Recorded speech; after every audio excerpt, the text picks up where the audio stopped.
Assalamualaikum warahmatullahi wabarakatuh. Kembali lagi bersama channel Idul Fitra. Seperti biasa teman-teman, di channel ini akan memberikan tutorial. Kali ini akan memberikan tutorial tips simple atasi Google Play Store tidak bisa dibuka terbaru 2025.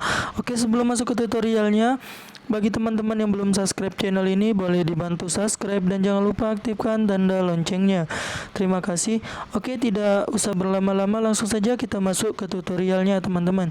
Nah, pertama-tama yang harus teman-teman lakukan, jika Play Store HP teman-teman itu tidak bisa dibuka, ini Play Store ini tidak bisa dibuka, caranya teman-teman itu masuk ke bagian pengaturan HP-nya.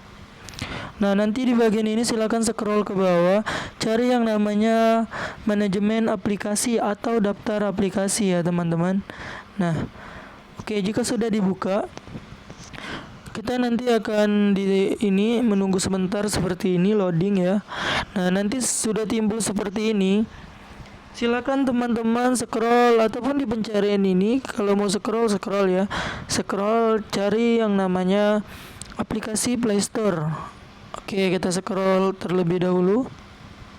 Nah, ini dia teman-teman Google Play Store nih. Nah, silakan teman-teman klik yang bagian Google Play Store ini.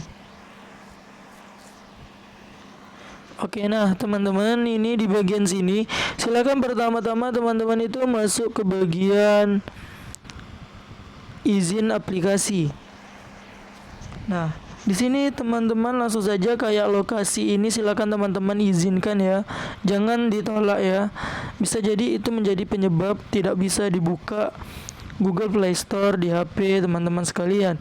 Di ponsel ini boleh diizinkan ataupun ditolak ya teman-teman. Nah, ruang memori ini diizinkan ya teman-teman. Oke, karena apa? Karena perangkat memerlukan izin ini untuk beroperasi. Oke.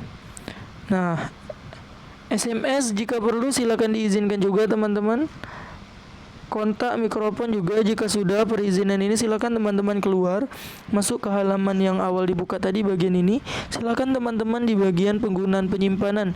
Nah, di sini silakan klik hapus cacenya atau sampah aplikasi ini. Oke. Nah, jika sudah seperti ini silakan teman-teman coba buka aplikasi Google Play Store-nya. Apakah sudah bisa dibuka atau belum? Karena saya sudah pernah mengalaminya teman-teman, dan saya lakukan cara ini dan benar berhasil ya. Oke. Nah, dan cara yang selanjutnya itu ada hapus data ini teman-teman. Namun saya tidak menganjurkan karena nanti Google Play Store teman-teman itu akan kembali seperti setelan pabriknya gitu. Penelusuran itu akan hilang semua. Oke, mungkin ini saja tutorial dari saya teman-teman, semoga bermanfaat. Saya akhiri, wassalamualaikum warahmatullahi wabarakatuh.